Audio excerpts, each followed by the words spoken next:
Okay, students and everyone, welcome back. Welcome back. So, we are continuing the story Berry by Langston Hughes. And we're looking from the third edition of the book, A World of Prose, and we're on page 183. All right, so we're going to continue from the second paragraph. The second sentence, or the third sentence, there is at the second paragraph. Now, it says, she thought maybe the doctor was walking along the sea in the twilight alone. Ha! Dr. Renfield! Dr. Wren? When he made the usual rounds at 8, he came for a moment by Mrs. Osborne's little office, where the housekeeper held forth over her linens and her accounts. He turned his young but bearded face towards Mrs. Osborne, cast his great dark eye upon her, and said, I hear you've asked to see me. So right there, it seemed as though somebody had informed Dr. Renfield that Mrs. Osborne was looking for him.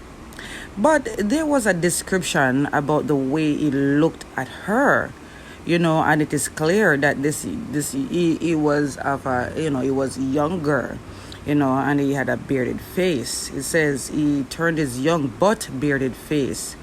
And then it says, he cast his great dark eyes upon her.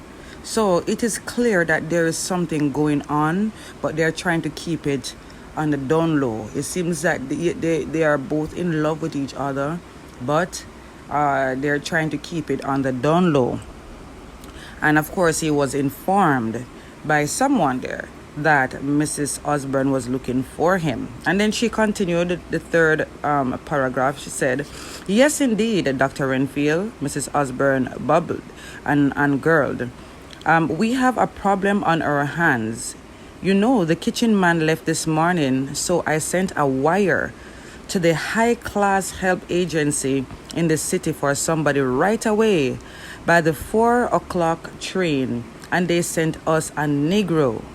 So she's saying that in a way that, of course, they did the worst thing. She sent, a wire to this, high class help agency, and they dare to send us a Negro. How dare them? Right, so let us continue. He seems to be a nice boy and all that, but I just don't know how he would fit in our home. No, what do you think?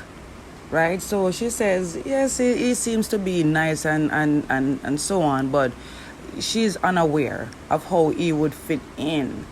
So Berry was like, the apple among the oranges in this institution. So she wants to know what the doctor thinks about, Berry. What is his suggestion? What is he thinking about him? So the doctor looked at her with great seriousness, he thought. Then he answered with a question, do the other servants mind? That was the same, concern that she had, did the other servants mind, him being there? So, well, she continued, well, I can't say they do. They got along all right tonight during dinner. But the problem is, where would he sleep? So she was very concerned about these little things, where would he sleep? So, right there, it doesn't seem as though the help had a major problem with Berry. They got along fine during dinner, but she was still concerned about where it was he to sleep. All right, so let us continue. Oh, yes, Dr. Renfield, pursing his lips. And whether we should plan to keep him all summer or just till we got someone else. So these are some concerns that she had.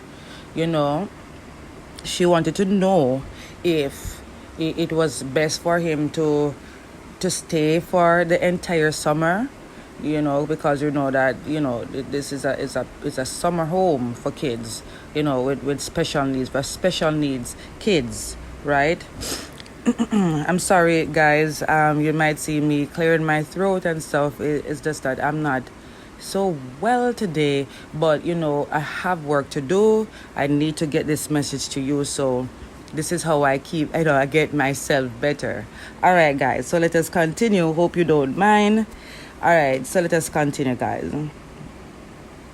So, right there, he said, yeah, so whether they plan to keep him all summer or just until they get somebody else. I see, said Dr. Renfield. So he was listening to her carefully, and he was thinking as she was making her suggestion, putting all the concerns and all the questions to him. He's trying to, to see what's best for not only the company or the workers there, but what's just best overall to do with this person in their midst.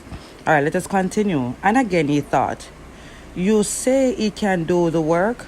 How about the attic in this building? It's not in use. And by the way, how much did we pay the other fellow? So he was thinking, all right then, let him stay in the attic. The attic. Let him stay in the attic because it's not in use. It's not in use at all. So let him stay in the attic. And by the way, how much did you pay the other fellow, the Scandinavian kitchen boy who just walked off the job? How much was he paid? Right? So she said $10 a week, said Mrs. Osborne, raising her eyes. So the Scandinavian kitchen boy who had left, he got $10 a week. So Dr. Renfield went on to say, well, pay the darky $8. Pay the darky $8. So right there, it is clear that Dr. Renfield is definitely and also a racist, because he described Barry as a darky. And of course, we already know at this point that the term darky is a derogatory term that is used to, towards people of color. It's just like saying the N-word, but not saying it, right? So, and again, because of the color of his skin, he was paid less. So he can work, but he had to work for less because of the color of his skin. All right, so let us continue. He said, well, pay the darky $8, said Dr. Renfield, and keep him. And for a moment, he gazed deep into Mrs. Osborne's eyes. Good night. He turned and left her.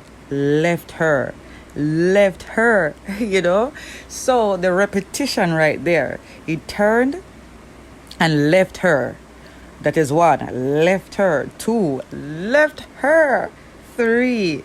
So right there, she was probably expecting something, some form of action, something that they usually do, but it was not done tonight. So probably she was expecting a kiss from him, He just looked deep in her eyes and walked away. She was expecting a little more. Tell me what you guys think. Do you think that Mrs. Osborne was expecting him to give her a smooch or something, or a hug, embrace, something? She was not expecting him to walk away after looking so deep into her eyes, and then just walk away like that.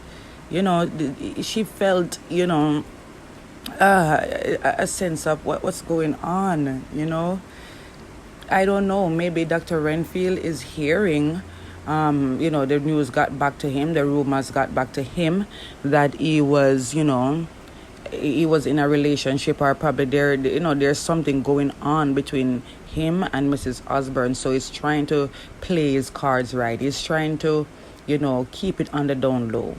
With her, probably he's trying to just make it be mutual friends and nothing more than that.